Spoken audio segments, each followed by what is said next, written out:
Hello મિત્રો, CCE અને અન્ય દરેક પરીક્ષાઓનું ઇંગ્લિશ ગ્રામર એટલે બેસ્ટ વિકલ્પ અને એકમાત્ર વિકલ્પ એટલે એન્જલ ઇંગ્લિશ એપ્લિકેશન. અત્યારે જ ડાઉનલોડ કરો અને અભ્યાસ કરવાનું શરૂ કરો. અંગ્રેજીનો તમારો પ્રોબ્લેમ હંમેશા માટે દૂર કરો. પૂછો છો મુજને હું શું કરું છું, મને જ્યાં ગમે ત્યાં ફરું છું. સાંભળ્યું છે ને ભજન?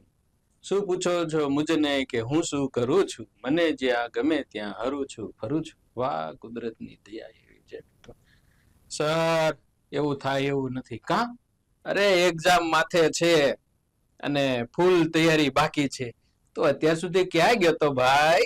ખબર નહોતી પરીક્ષા આવવાની જ છે 2024માં 25માં કે 26માં એક્ઝામ આવવાની છે, તો સજી ધજીને હથિયારો તૈયાર રખાય ને બધાય. હા, ઓકે. ના તૈયાર રાખ્યા હોય તો હવે શું? આવો એન્જલ ઇંગ્લિશ એપ્લિકેશનમાં. એન્જલ ઇંગ્લિશ એપ, ફૂલ એપ સાથે 17 થી વધારે કોર્સીસ અમે ફ્રી આપી રહ્યા છીએ. તમારા હર એક પ્રોબ્લેમનું સોલ્યુશન વી હેવ અમારી પાસે છે. તમારા પ્રોબ્લેમ્સને વાળો પોટલી આપો અમને, આવો અમારી પાસે. થોડુંક રોકાણ કરવાની તૈયારી સાથે. હા, ખર્ચ નહીં, રોકાણ કહું છું. ચાલો હવે આજે આપણે સીસીઈ નું 16/4 શિફ્ટ 3 નું પેપર લઈએ છીએ. 12+3 લખ્યું છે એટલે આ વિડિયો 15 માર્કના પેપર્સ નો થવાનો છે. એવું કેમ? બસ એવું મને મજા આવી એટલે. 3 પ્રશ્નો છે, કોમ્પ્રિહેન્શન ના લીધા છે મિત્રો. વન વર્ડ ના 2 છે, જમ્બલ્ડ ના 2 છે, આની પેલામાં 4 હતા જમ્બલ્ડ. સિનોનિમ્સ 4 છે, 2 પૂછા છે ને 2 સમાનાર્થી મેં કોમ્પ્રિહેન્શન માંથી લીધો. 1 એન્ટોનિમ, 2 ભાષાંતરના, 2 પ્રિપોઝિશન. ઘણા સમય પછી પ્રિપોઝિશન આવ્યું. પછી હવે શરૂ થયું એકાદો કાળનો અને એકાદો આર્ટિકલ્સ. આવા ટોપિક જે પરીક્ષામાં પૂછાય છે એ બધામાં તૈયારી કરવાની. That's it. ઓકે સાહેબ, હું પાસ થઈ જઈશ ને મને ટીપ આપી દીધો. ભાઈ ટીપ નહીં, મોટો ટીપો આપી દીધો તને, પણ તું તૈયારી તો ચાલુ કર ભાઈ. હા, out of the 4 alternatives question first છે, choose the one which can be substituted for the given words. One who goes to settle in another country.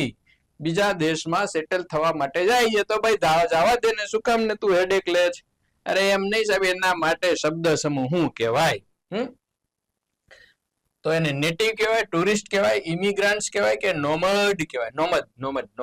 આ ખ્યાલ છે વિચરતી જાતિ જે હોય ને એના માટે વપરાતો છે નોમડ. જે એક જગ્યાએ સ્થાયી ન થાય, ગેટા બકરા લઈને ઊંટ લઈને ભટકતી રખડતી જાતિ, એના માટે. ઓકે. નેટિવ એટલે વતની. ડોમિસાઇલ આપણે કહીએ છીએ વતની, નેટિવ એનો. ટુરિસ્ટ પ્રવાસી, આપણે તમે ને હું બધાય જે ફરવા જઈએ છીએ. અને ઇમિગ્રાન્ટ એટલે શું? તો દેશાંતર કરનાર વ્યક્તિ. 2 શબ્દો છે મિત્રો એવા, એક છે ઇમિગ્રાન્ટ અને એક છે ઇમિગ્રાન્ટ. લઈએ અને આને કહીએ ઇમિગ્રાન્ટ વ્યક્તિ. 2 આમ તો વ્યક્તિ એક જ છે, આપણે એને જુદી રીતે સમજીએ તો હું સિમ્પલ એમ કહું કે આપણો આ ઇન્ડિયા ભારત દેશ છે. ભારત દેશમાંથી આપણે લાલભાઈ, લાલો વાળા લાલભાઈ, તુલસી ને આપણે સખ્યાભાઈ, એ બધાય છે. એ બધાય ભારત છોડીને અન્ય દેશમાં અમેરિકામાં જાય છે સેટલ થવા માટે. ઓકે, તો એ અમેરિકા માટે શું ગણાશે? એ ભારત માટે એ એમિગ્રાન્ટ ગણાશે. One who goes to settle in another country. અને એ જે ત્યાં છે એમના માટે એ ઇમિગ્રાન્ટ ગણાશે. એટલે આ વિન અને ડિફીટ અથવા તો એક્ઝિટ અને ઇન જેવી વાત છે. એક્ઝિટ થાય છે મતલબ એ ઇમિગ્રાન્ટ છે, અને જ્યાં ઇન થાય છે એ ઇમિગ્રાન્ટ છે. IMMGRANT. વિન અને ડિફીટ જેવું. વી વોન ધ બેટલ અથવા કિંગ, આપણે કોઈક નામ આપી દઈએ કે ચાલો ઇંગ્લેન્ડ. વી વોન ઇંગ્લેન્ડ, અમે આને જીતી લીધું ઇંગ્લેન્ડ. અથવા વી ડિફીટેડ ઇંગ્લેન્ડ, અમે ઇંગ્લેન્ડને હરાવી દીધું. વસ્તુ એક જ છે, રજૂઆત જુદી રીતે કરો છો. એટલે એમિગ્રાન્ટ છે ને એ ધક્કો મારીએ એવું અમે સમજો, કાઢવાની વાત છે. અને ઇમિગ્રાન્ટ, આવો આવો આવો આવો. ભૂટાનથી કોઈ વ્યક્તિ ભારતમાં રહેવા આવે છે તો આપણા માટે એ ઇમિગ્રાન્ટ છે, ભૂટાન માટે એ એમિગ્રાન્ટ છે. હવે ક્લિયર થઈ ગયો? ચાલો, તો આવું બધું છે. ઓકે, ચાલો નેક્સ્ટ બીજો પ્રશ્ન. Select the most appropriate synonym of the given word proliferate. Proliferate નો મતલબ થાય છે વાઇડન, ઇન્ક્રીઝ, મેક ઇન્ક્રીઝ, વધારવું. શું થાય છે? વધારવું, વધારવું. સ્પ્રેડ કરવું, SPRED, સ્પ્રેડ કરવું. હવે આપેલા વિકલ્પોમાં ડિમિનિશ, લેસન, ડિક્રીઝ, આ બધાનો મતલબ થાય છે ઘટાડવું. ડિમિનિશ એટલે ઓછું કરવું, લેસન એટલે ઓછું કરવું, ડિક્રીઝ એટલે ઘટાડવું, અને એક્સિલરેટ વધારવું. વધારવું. કોઈ ધંધા ને ગાડીમાં નથી આપણે એક્સિલરેટ કરીએ, બૂમ કરતી ને ગાડી ભાગે. એક્સિલરેટ, ACCELERATE, અને that is the correct answer. આવી જા ભાઈ. હા, ઓકે. ત્રીજો પ્રશ્ન. Select the most appropriate synonym of the given word below. હા, ડોસાઇલ. સાહેબ, ડોસાઇલ એટલે ડોસો નહીં. ડોસ, I am docile, you are docile, we all are docile. આપણે બધા કેવા છીએ? Humble, meek, modest, modest. આ ખરેખર આ છે ને, શું કહેવાય, આપણે વોકેબની આમ ચર્ચા કરવાની મજા છે, કારણ કે એમાં જેટલા યાદ આવે એટલા આપણે લખી શકીએ. તો મોડેસ્ટ, સોરી, ડોસાઇલ એટલે નમ્ર, વિનમ્ર હોય એના માટે. હવે ડેફિયન્ટ, રિબેલિયસ, અનરૂલી, આ બધાનો મતલબ થાય છે સામનો કરનાર. સામનો કરનાર, ડિફિયન્ટ, અથવા તો આપણે શું કહેવાય, તોછડું વર્તન કરનાર. અનરૂલી, તોછડો, તોછડો વગેરે કે તોછડો. ઓબિડિયન્ટ, આજ્ઞાંકિત, આજ્ઞાંકિત, આજ્ઞાંકિત, માનનાર. ઓબિડિયન્ટ ને ડિસઓબિડિયન્ટ. તો ડોસાઇલ નો મતલબ થશે આજ્ઞાકારી. ક્લિયર? ચાલો, ચોથો પ્રશ્ન. Select the most appropriate preposition. શા માટે સૂચના વાંચવી ને શા માટે આવો કાગળનો બગાડ કરવો, ખાલી લખી નાખતા આગળ આ પ્રશ્નને આમ આપતા હોય તો પ્રિપોઝિશન, અને પછી સીધી ખાલી જગ્યા. ધ રેલવે ટ્રેક રન્સ, ખાલી જગ્યા, ધ રિવર. અને ચાર વિકલ્પો શું કામ? આમ જો કે બાજુ બાજુમાં આપે છે એટલે વાંધો નથી. અને એવડી સ્પેસ શા માટે મૂકવાની જરૂર છે? મને એવું લાગે મિત્રો કે જે 32 પેજનું પેપર થતું હોય ને, એ આરામથી 20 પેજમાં સારી રીતે પૂરું કરી શકાય. કેવડો કાગળનો બગાડ થાય છે, જીવ બળે છે. ઓકે, તો railway track runs in the river, અરે નદીમાં જાય, between the river, at the river, across the river. આર પાર માટે હંમેશા એક્રોસ જ વપરાય. તમે જો રેલવે ટ્રેક એટલે ઓલા જ્યાં પાટા હોય ને, રન્સ દોડે છે, ખરેખર દોડે નહીં, વાક્ય રચના વપરાય.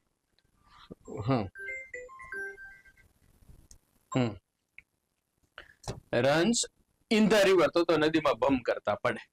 બિટવીન, નદીઓની વચ્ચે ન હોય. એટ, સામે નહીં, એક્રોસ, આર પાર, નદીની આર પાર એટલે આ બાજુથી પેલી બાજુ સુધી આર પાર. તો પ્રિપોઝિશન છે. ઇન ક્યારે વપરાય ખબર જ છે. બિટવીન, ખૂબ પ્રિપોઝિશન ની તો આપણે ડીપમાં ડિસ્કસ કરી છે. મેં એક પ્રિપોઝિશન લઈને સમજાવેલું. સ્ટડી કરવું પડે તમારે. ઓકે, ચાલો. Out of 4 alternative, choose the one which can be substituted for the given group of words. Okay, a person employed to drive a private or hired car. A person એટલે એવો વ્યક્તિ કે જેનું કામ છે ખાનગી અથવા તો ભાડે કરેલી કાર ચલાવવાનું. એટલે એને કહેવાય સાદી ભાષામાં આપણે તો ડ્રાઈવર જ કહીએ છીએ. પણ ડ્રાઈવર છે ને એ જનરલ ટર્મ છે. કોઈ પણ વ્યક્તિ વાહન ચલાવનાર હોય એને બધા એને ડ્રાઈવર કહેવાય. પણ જ્યારે તમે સ્પેસિફિક લ્યો છો તો સ્પેસિફિક માટે શોફર આવો શબ્દ છે, અને એનો સ્પેલિંગ વિચિત્ર છે કંઈક. હવે યાદ રાખવા માટેની હું ટેકનિક તમને આપી દઉં. CHAU FFEU અને પછી R. જો યાદ રહે તો 2 વખત U છે, એક વખત A પછી U છે ને એક વખત E પછી U છે. CHAU FFEU બેયમાં ડબલ અક્ષર, અહીંયા CH અહીંયા double F. CHAU FFEUR chauffeur ઉચ્ચાર થાય છે. એના માટે વપરાતો શબ્દ છે. બાકીના સાયફર એટલે ઓલી સાંકેતિક ભાષા માટે છે. કમ્પિયર એટલે કોઈ ઓળખાણ આપનાર છે. કોરિયોગ્રાફર યાદ ન રહે તો ચોરિયોગ્રાફર એમ યાદ રાખો. શું કોરિયોગ્રાફર? આ આપણે બધા જે ડાન્સ ને વગેરે શીખડાવ્યો મૂવીમાં એમાં હોય છે કોરિયોગ્રાફર દાખલા તરીકે. તો શું યાદ રાખવાનું? ચોરિયોગ્રાફર. ચોરિયોગ્રાફર. સર આવી ટેક તો કરવાનું શું? યાદ ન રહે, વારંવાર લખવાનું આવે ને, તો મસ્તો યાદ રહી જતો હોય તમે લખો એટલે, પણ યાદ ન રહે તો કોરિયોગ્રાફર. તો chauffeur is the correct answer. ખ્યાલ આવી ગયો શા માટે છે? ચાલો છઠ્ઠો પ્રશ્ન. Rearrange the following parts of sentences to make a coherent sentence. ખબર જ છે. ઓકે ચાલો લઈ લઈ. શું પકડશું આમાં? તો સી પછી કોમા છે એટલે સી એન્ડમાં નથી. ઓકે હવે with more permanent ecological changes and the global biosphere in ecosystem landscapes biodiversity loss is typically associated. સીધું એક તો મળ્યું કે એસોસિએટેડ પછી શું આવે? હંમેશા વિથ આવે. આની સાથે જોડાયેલું છે એ, અને જેમાં કર્તા હોય અને ક્રિયાપદ પણ હોય, જેથી એ વાક્યનો ઇન્ટ્રો હોય, એવું ક્યાં છે? ડી માં છે. ઓકે એટલે બી અને એ વાળા ગયા. ડી પછી biodiversity loss is typically associated with, એટલે એક નક્કી છે કદાચ કે ડી પછી એ આવશે, ઊંધું નહીં. એ પછી ડી હોય એવું છે, ડી પછી એ આવશે. ઓકે તો બી વાળું લઈએ આપણે પહેલા. Biodiversity loss is typically associated with more permanent ecological changes in ecosystem landscapes and the global biosphere. બરાબર, કારણ કે આ કોમા કોમા છે તેના પછી આગળ એન્ડ કરીને વાક્યને જોડવું પડે, ઊંધું ન ચાલે. કારણ કે ડીસીએબી તમે જો biodiversity loss is typically associated પછી સી ઇન ઇકોસિસ્ટમ નહીં, એસોસિએટેડ વિથ આવશે. So that is the correct answer. મતલબ ડીએસીબી. એટલા ટફ નથી, બધામાં અમુકમાં છે. ઓકે હવે તે ખાલી જગ્યા the bedroom, they are painting, they had been painting, they were painted નો આવે, they were will be painting. 3 જવાબ આમાં લાગુ પડે છે. હવે જ્યારે 3 જવાબ લાગુ પડે છે તો સૂચનામાં કંઈક માંગ્યું હશે કે આવો જ જવાબ જોઈએ છે. Select the most appropriate past tense form of the verb. ભૂતકાળ લેવાનું છે તો ભૂતકાળનું હોય અને જવાબ આવે એવો એક જ છે, બી. બાકી આ બી એટલે એ ખોટો, સી ખોટો, ડી ખોટો. અહીંયા કલર આપણે જુદો લઈએ. કયો લઈએ? Red. B is the correct answer. They had been painting. બાકી તો આમાં they paint, they will be painting, they will paint કઈ પણ આવી છે, પરંતુ માંગ્યું છે એ મુજબ. ચાલો 8. ફરી પાછું એબીસીડી ને ગોઠવવાના છે, પીક્યુઆર ને ગોઠવવાના છે. આગળની સૂચનાને આપણે જવા દઈએ છીએ. ઓકે ચાલો. More people each other forms of violence combined unsafe water kills here then. હવે સીધું એક વસ્તુ મને પકડાની, તમને જો અહીંયા મોર છે ને અહીંયા ધેન છે, એટલે એ પછી ડી આવે. સોરી, અરે ભાઈ, તો બોડી ગરમ થઈ ગયું. એ પછી ડી આવશે, એ પછી ડી, એટલે આવું ડી પછી એ આવે એવું ઊંધું. ડી પછી એ નહીં આવે તો આ ડી પછી એ આમાં નહીં આવે, ડી પછી એ આમાં નહીં આવે. 2 માં સંભાવના છે. એક અનસેફ વોટર, બીજું કર્તા અને ક્રિયાપદો હોય એવું સી માં છે. તો unsafe water kills more people each. Each પછી શું લેવું પડે? Each other forms, each unsafe, each year. Year આવે ને. Each year then war and all other forms of violence combined, એટલે કે દર વર્ષે ખરેખર આજે આપણે કહીએ છીએ ને યુદ્ધો થાય છે, અત્યારે ચાલી રહ્યું છે રશિયા અને યુક્રેન વચ્ચે, પછી ઇઝરાયલ, ઈરાન અને અમેરિકા અને લેબેનોન, આ બધા એના યુદ્ધો ચાલી રહ્યા છે. ભારત પાકિસ્તાનનું વચ્ચે થોડું છે ચમકલું થયું, પણ એમાં જે માણસો મરે છે એના કરતા શું કે છે, પાણીને કારણે વધારે માણસો મરે છે. સાયલેન્ટ કિલર છે જે આપણને ખરેખર ખબર નથી. તો CADB is the correct option. Okay, 9મો પ્રશ્ન ભાષાંતર છે. Get out into nature and walk.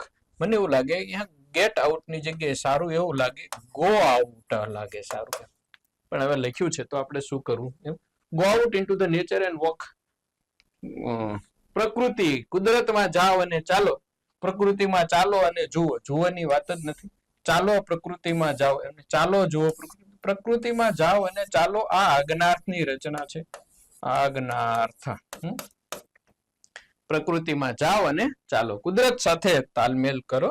Serenity ત્યાં જોવા મળશે તમને, ટ્રાન્ક્વિલિટી ત્યાં જોવા મળશે. 10મો પ્રશ્ન આર્ટિકલ નો છે તમારી સામે. તો આટલી બધી લાંબી સૂચના વાંચવાની નથી. ખાલી જગ્યા water of this well is pure. મેં ઘણા વિડીયોમાં કીધું છે કે વાક્યની શરૂઆતમાં 99% તમારે ધ જ આવતો હશે, પણ 1% બાકી રહે છે. વોટરની આગળ કોઈ આર્ટિકલ ન લાગે, પણ અહીંયા શું કીધું છે, ધીસ વેલ, આ કુવાનું પાણી, એટલે પાણી થઈ ગયું ચોક્કસ, અને ચોક્કસ હોવાથી આર્ટિકલ ધ લાગશે. સમજાય કે આવી સમજૂતી સાથે મેં પેલા પેપર સોલ્યુશન્સ આપેલા જો એપ્લિકેશનમાં, કે આ આમ હોવાથી આ લાગે છે એવું. ચાલો 11, સિલેક્ટ ધ મોસ્ટ એપ્રોપ્રિએટ પ્રીપોઝિશન. ભાઈ બાય, એમંગ, વિથ ને ઇન ને પ્રીપોઝિશન જ કહેવાય. હા, છતાંય વિદ્યાર્થીઓને ખબર પડે કે આ પ્રીપોઝિશન્સ ની ખાલી જગ્યા છે, તો ખાલી આટલું મૂકી દેવાય ને. પ્રીપોઝિશન, બે ટપકા, પછી આવું બધી સૂચના ખબર જ છે ભાઈ. આપેલામાંથી ને જે જ કરવાનું છે. CBRT સિસ્ટમ હોય તો એ ખબર છે કે આ ABCD માંથી આમ ટીક મારવાનું છે અને ઘૂંટવાનું છે, બધાને ખબર છે. આવું આપેલા 4 વિકલ્પોમાંથી યોગ્ય પ્રીપોઝિશન વડે ખાલી જગ્યા પૂરો.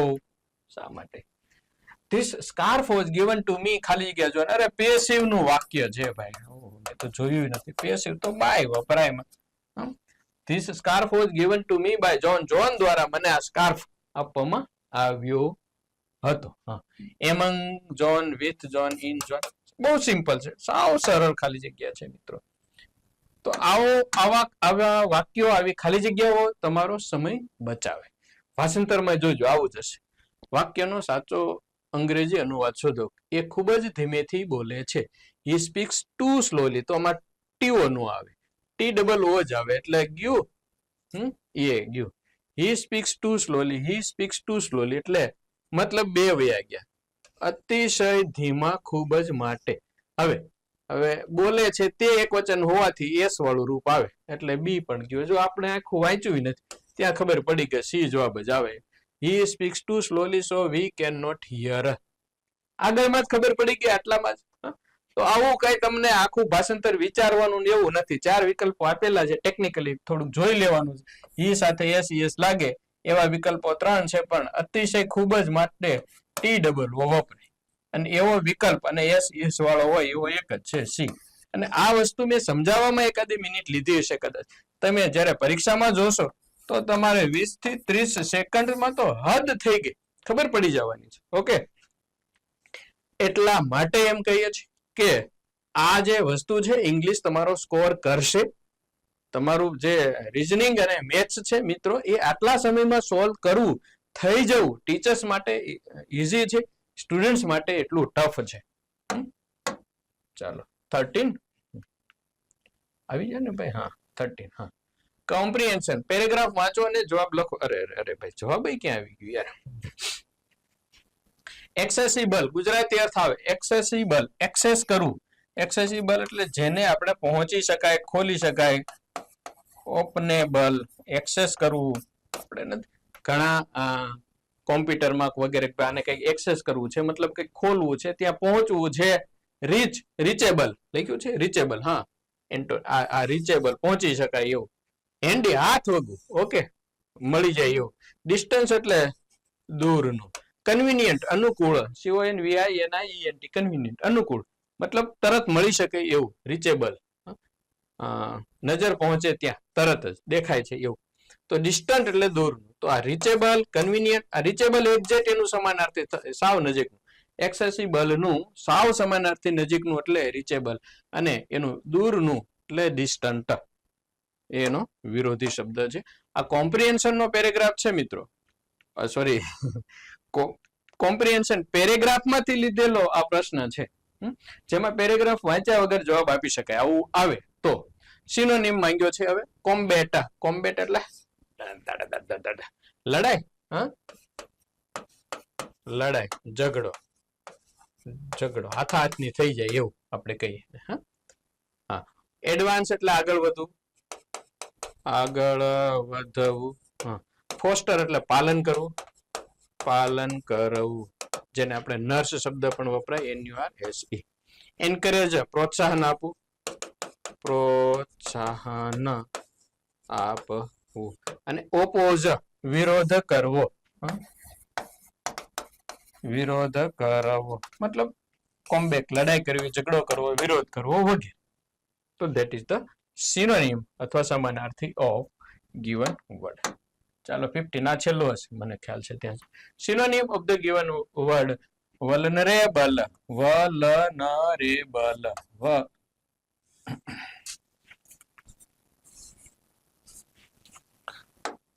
થોડી ઓછું કરું છું ને એટલે મને બહુ ફાવટ નથી.